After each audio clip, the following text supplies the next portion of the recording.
happy for our group. You know, this league can steal your confidence and rob your confidence at times. Playing some of the best teams in the country. You know, social media, you know, can rob individuals of confidence sometimes. I don't care if you say, hey, put it away. Kids have grown up in it. And I'm really I'm happy for our group. They've worked hard the entire year. You know, from the time those guys arrived on campus and have worked with our staff, you know, to be able to go out on senior night the right way, being able to face all the adversity and, you know, some will say self-inflicted, not playing well. Like I said, this league can rob you of some confidence at times. And for our guys to be able to respond the way they did today, I'm really happy for them. I'm happy for our three seniors who chose Louisville in a very, very tough time, a very uncertain time, to provide the stability they have both as players but more importantly as people.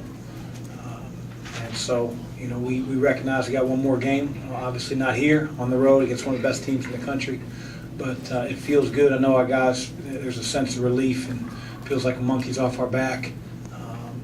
And now we press forward and we start playing a little bit better like we did today. Coach, from an execution and energy standpoint, it seemed like your team played a full 40 minutes tonight. Just kind of talk about the message to these guys over the last several days, and then what it ended up being today on the court. Well, it's funny because I think all along for the most part we played pretty well defensively. You know, we've been over the last 3-4 weeks top 15, top 20 defense statistic-wise, but the ball hasn't gone in. You know, we haven't scored 60 points in a game in the last 4 games, and it's never been. It's not something I'm used to. And again, like I said in the opening statement, you know, you get robbed of confidence sometimes in this league because of the different styles that you play against, you know, terrific defense that you play against. But I thought our energy level on the defensive end was terrific. I still think we had to work through some mental demons on the offensive end, to be quite honest. We still go 2 for 22 from the three-point line, and yet we almost score 80 points. So, you know, we were doing something right, and, you know, I think a big part of it was that energy on the offensive glass and just our ability to get to the lane a little bit more today.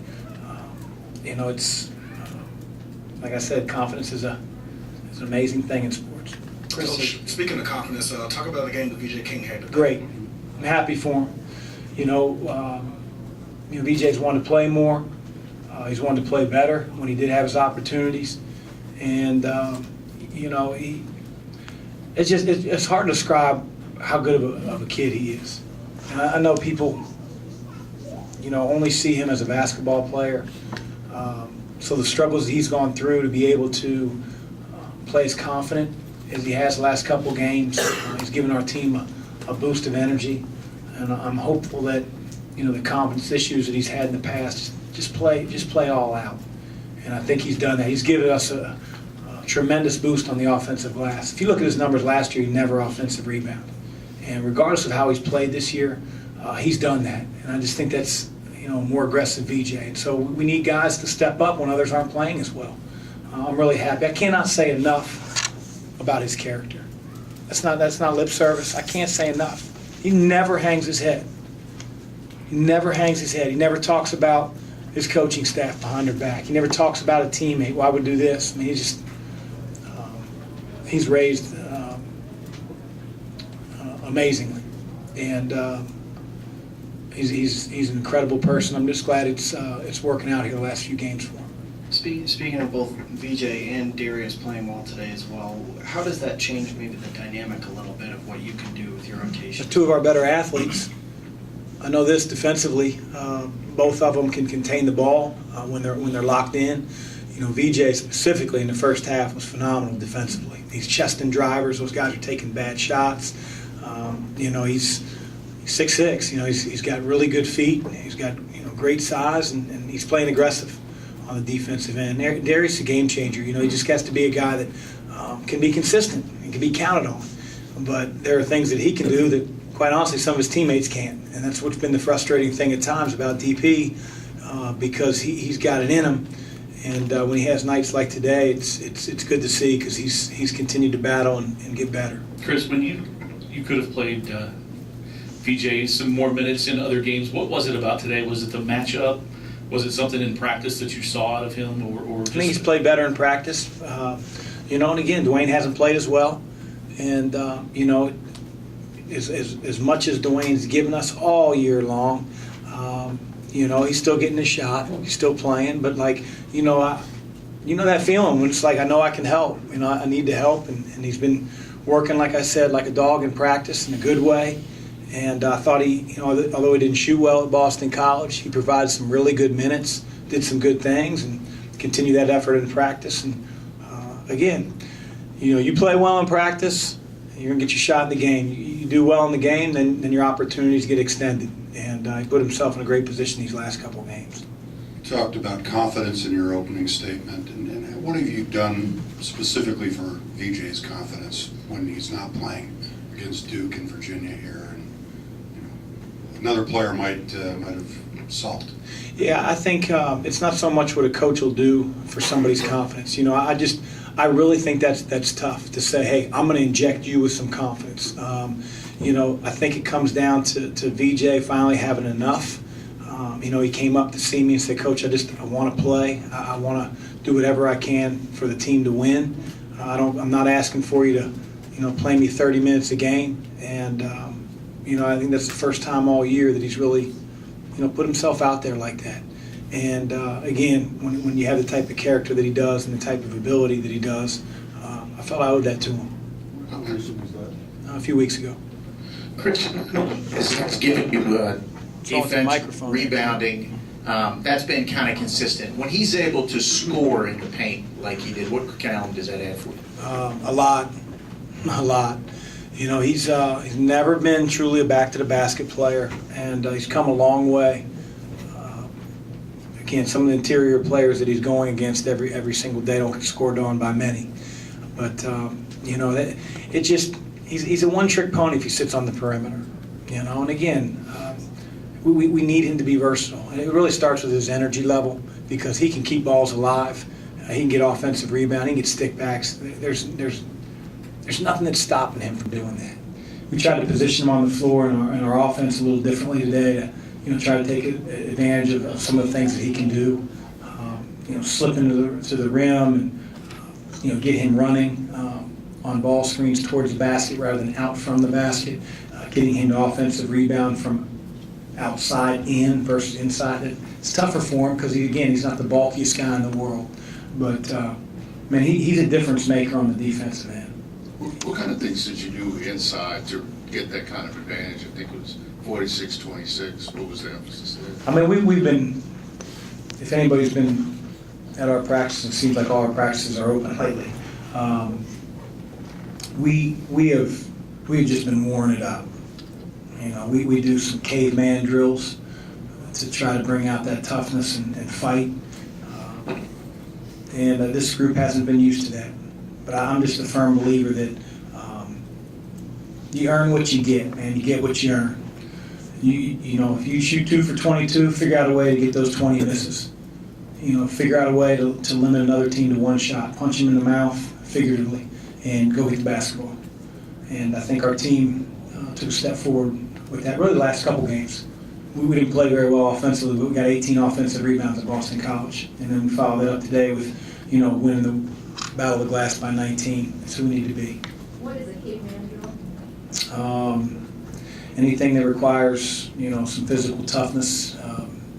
It's not all pretty pick and pop threes. It's just put your boxing gloves on and get in the paint and figure out a way to get the ball.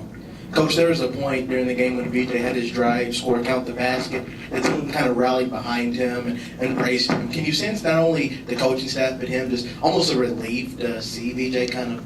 Well, I think what you saw was guys that love their teammate. It's just genuine.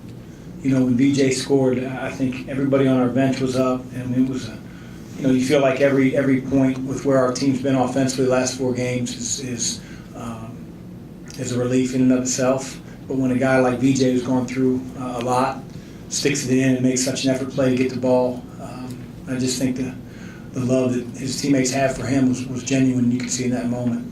Coach, Notre Dame's been able to stick close to some really good teams. Talk about the defensive game plan for DJ Harvey and TJ Gibbs. Yeah, that's what I said to our team. You know, I think if an outsider, you say, hey, they're having a subpar year in comparison to what Coach Bray's done for so many years because of injuries.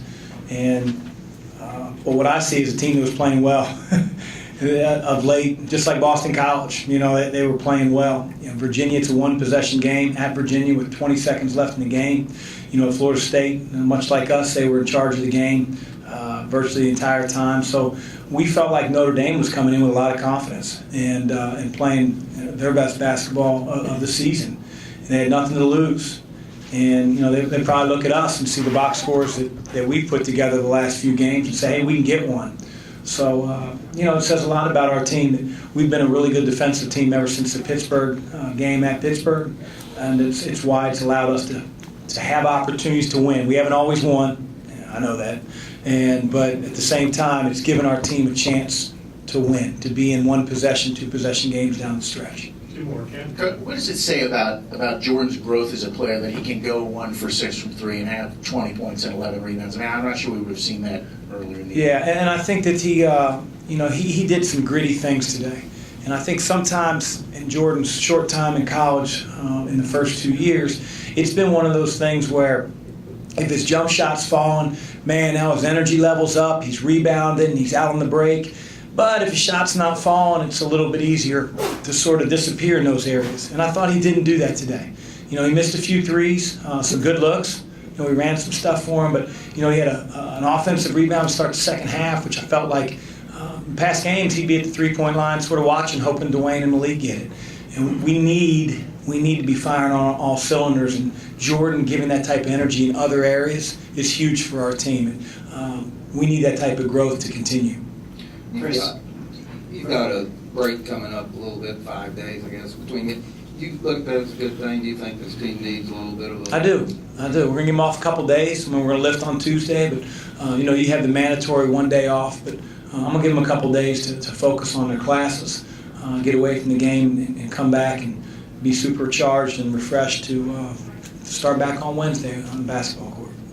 Chris, Kristen against, I think it was Clemson, kind of took over in the second half and kind of willed you guys on offense and did it a little bit for a stretch here tonight. Yeah. Is that innate in him, or do you guys kind of pull him aside and say, hey, we need you at this point, or what is? I think he knows. I think he could sense that some of their ball screen coverage was sort of opening up where he could get in the lane. You know, they weren't being very aggressive with their hedges, and so I think he's smart enough to figure out, like, hey, I can attack now. If they're going to drop their foot, if that big guy's going to drop his foot, I'm going to get in the lane and either make a play for myself or my teammate. And I think once he hit 1 or 2 at the basket, you know, you can sort of see, you know, his confidence coming out, which, again, when your point guard has a boatload of confidence and is playing downhill, it's a lot easier in those other 4 positions to play the same way. Thanks, Coach. Thanks, guys. We'll be back with some players.